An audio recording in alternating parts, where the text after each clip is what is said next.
आपको 25 स्टॉक्स हैं आपके पोर्टफोलियो में, उसको 5 करना है, तो आप कौन-कौन सी टेक्नीक यूज़ कर सकते हैं अगर आपने स्विंग ट्रेडिंग के लिए लिया है और लॉन्ग टर्म इन्वेस्टिंग के लिए लिया है? दोनों के बारे में हम बात करेंगे। बहुत सारे लोग हैं जिनके पास 25, 30, 50 स्टॉक्स हैं, लेकिन बड़े लोगों को आप सुनेंगे जिन्होंने पैसे बनाए हैं मार्केट में, तो आपसे यही कहेंगे कि 5 स्टॉक रखिए, 10 स्टॉक रखिए। इससे ज़्यादा स्टॉक रखने से डाइवर्सिफिकेशन का कोई ख़ासा फ़ायदा नहीं होता। ज़्यादा स्टॉक आदमी इसलिए रखता है ये सोच के कि कहीं कम स्टॉक रखेंगे, 5 स्टॉक रखेंगे, 1 स्टॉक अगर ज़ीरो हो गया, तो हमारा 20% पोर्टफोलियो खाली हो जाएगा। लेकिन अगर आपने 25-30 स्टॉक ले लिए हैं, तो अगर आप सही भी हुए कुछ स्टॉक्स में, डबल भी हो गए वो स्टॉक्स, तो आपका टोटल पोर्टफोलियो तो बढ़ेगा ही नहीं। क्योंकि पोर्टफोलियो 10 लाख का है, उसमें से आपने 50,000 का वो स्टॉक लिया था जो डबल हुआ, तो टोटल पोर्टफोलियो में तो सिर्फ 50,000 ही बढ़ा। इसीलिए मिनिमम नंबर ऑफ स्टॉक्स रखने चाहिए। स्टॉक लेते समय आपको काफ़ी मेहनत करनी चाहिए, या तो जब आपने एक बार स्टॉक ले लिए हैं ज़्यादा, तो उनमें से धीरे-धीरे आप कम करिए। कम करने के तरीके हम यहाँ पे सीखेंगे।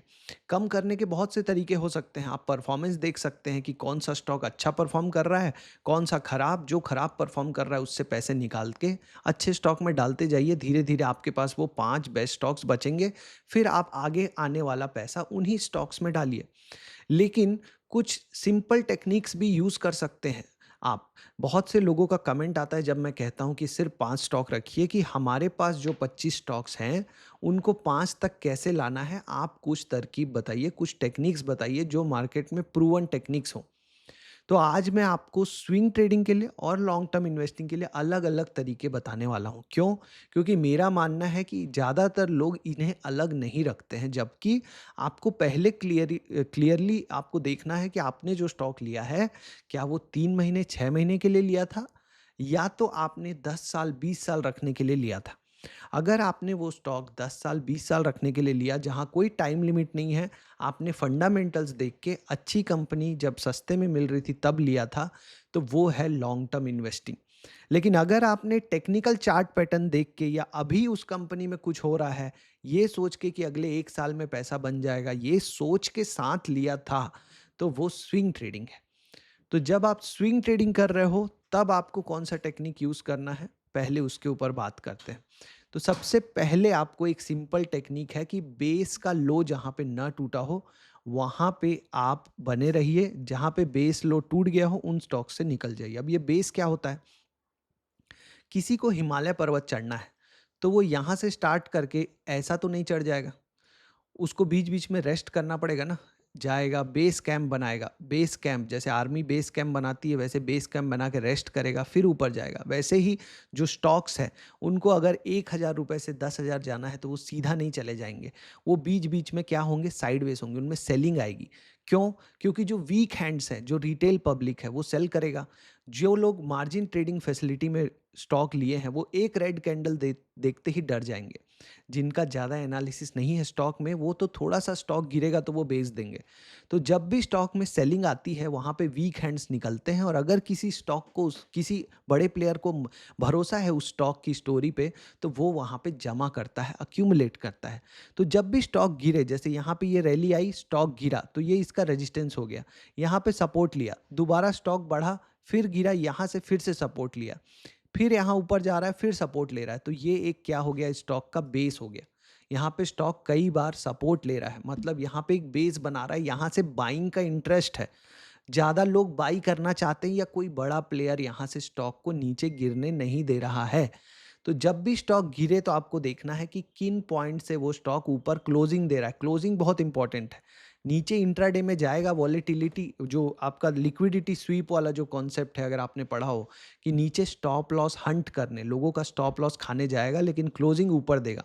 तो जो स्टॉक में लास्ट एक ऐसा सपोर्ट हो, उसके नीचे अगर स्टॉक आ गया है, आपका जो 25 स्टॉक्स हैं आपके पास, जो आपने शॉर्ट टर्म स्विंग के लिए लिए थे, और अगर वो नीचे क्लोज दे दिया है, उन स्टॉक से पैसा निकाल के उन स्टॉक्स में डालिए जिन्होंने अभी भी अपना लास्ट बेस लो संभाला हुआ है। ये जो स्टॉक्स हैं, इनको आप सिर्फ एग्जाम्पल के तौर पे लीजिएगा। डिस्क्लेमर ये है कि इन स्टॉक्स में भी मेरा पोजीशन हो सकता है, लेकिन आप इनको कोई रिकमेंडेशन ना समझें, क्योंकि आपको ये काम ज़िंदगी भर करना है। 1-2 स्टॉक्स का नाम सुन के आपका कोई फ़ायदा नहीं होगा। सिस्टम सीख के आप इस काम को ज़िंदगी भर कर सकते हैं, लेकिन स्टॉक के नाम के पीछे मत जाइएगा। आपको अपना दिमाग लगाना है सिस्टम के साथ कि सिस्टमैटिक तरीके से मैं कैसे काम करूँ। तो पहला सिस्टम क्या है शॉर्ट टर्म स्विंग ट्रेडिंग वालों के लिए, शॉर्ट स्टॉक्स कम करने के लिए, देखिए कि आपका स्टॉक पिछली बार कहाँ सपोर्ट लिया था, 2-3 बार, और उस लेवल के नीचे आ गया है क्या? अगर ऐसे स्टॉक्स हैं तो उनमें होप में ना रहिए। आपने शॉर्ट टर्म के लिए खरीदा है स्टॉक, 10 साल 20 साल के लिए नहीं खरीदा है, आप उससे निकल जाइए। दूसरी चीज़ जो आप देख सकते हो किसी भी स्टॉक में, वो है क्या उस कंपनी का प्रॉफिट और सेल्स ग्रोथ अभी बढ़ रहा है क्या? जैसे अभी कोई बैट्समैन अच्छा परफॉर्म नहीं कर रहा है, संजू सैमसन, तो उसको निकाल दिया गया, क्योंकि शॉर्ट टर्म व्यू है अभी टीम इंडिया का कि अभी हमको देखना है। तो अगर आपने ये देखा कि अभी अगर किसी कंपनी का रिजल्ट अच्छा आ जाए, तो उसका स्टॉक प्राइस बढ़ने के चांसेस ज़्यादा होते हैं। तो आप स्क्रीनर डॉट इन पे आइए, उस कंपनी का नाम लिखिए यहाँ, और ये जो सेल्स ग्रोथ और प्रॉफिट ग्रोथ वाला जो सिस्टम है, इसमें आप देखिए कि उसके 3 साल के ग्रोथ रेट से ज़्यादा ग्रोथ रेट है क्या सेल्स में और प्रॉफिट में अभी। ये जो टीटीएम होता है, इसका मतलब है पिछले 4 क्वार्टर का मिला के, उससे पिछले 4 क्वार्टर से आप कंपेयर करते हो तिमाही से। ट्रेलिंग 12 मंथ्स, पिछले 12 महीने का डेटा। तो पिछले 12 महीने में अगर बैट्समैन ने 20 के एवरेज से रन बनाए, जबकि वो सेम बैट्समैन 14 के एवरेज से रन बनाता था पहले, तो वो अभी अपने बेटर फॉर्म में है। सिंपल सी बात है। तो यही बात है कि पहले वो बच्चा नंबर लाता था 12 नंबर के एवरेज से, अभी वो 19 ला रहा है, मतलब वो ज़्यादा पढ़ाई कर रहा है। अभी उसको हमको ज़्यादा तवज्जो देनी पड़ेगी, साइकिल वाइकल दिलानी पड़ेगी, गिफ्ट दिलाना पड़ेगा। तो ऐसे ही ये जो स्टॉक्स मार्केट में जो अभी जो भागते हैं ना, जो अप मार्केट उसको ज़्यादा पी एक्सपेंशन करता है, पी उसका बढ़ाने लगता है, स्टॉक के प्राइस के बढ़ने के ज़्यादा चांसेस होते हैं। ये बात है, आपको बस यही चीज़ देखनी है कि वो जो प्रॉफिट में जो ग्रोथ आया है, ये जो नेट प्रॉफिट वाला जो ग्रोथ अचानक से ज़्यादा आया है, कहीं इसमें बड़ा हिस्सा अदर इनकम में तो नहीं है। बस ये चीज़ आप एक चेक कर लेना। अदर इनकम मतलब अपने काम से वो पैसा नहीं बढ़ाया है, बाहर से कोई एक उस साल में ऐसा कुछ घटा होगा कि 1 साल के लिए ज़्यादा पैसे आ गए होंगे, पर आप उस बेसिस पे तो उसको ज़्यादा वैल्यू नहीं दे सकते। बस यही एक चीज़ चेक कर लें कि अदर इनकम के कारण तो वो ज़्यादा प्रॉफ़िट नहीं आया है। बस ये दोनों चीज़ें अगर आप चेक कर लें, तो आप 25 से 5 स्टॉक में पहुँच सकते हैं आसानी से। अब मैं आता हूँ लॉन्ग टर्म स्विंग के लिए, मतलब जिन्होंने 10 साल 20 साल के लिए लिया है और उनके पास 25 स्टॉक हैं, वो 5 स्टॉक तक कैसे पहुँच सकते हैं?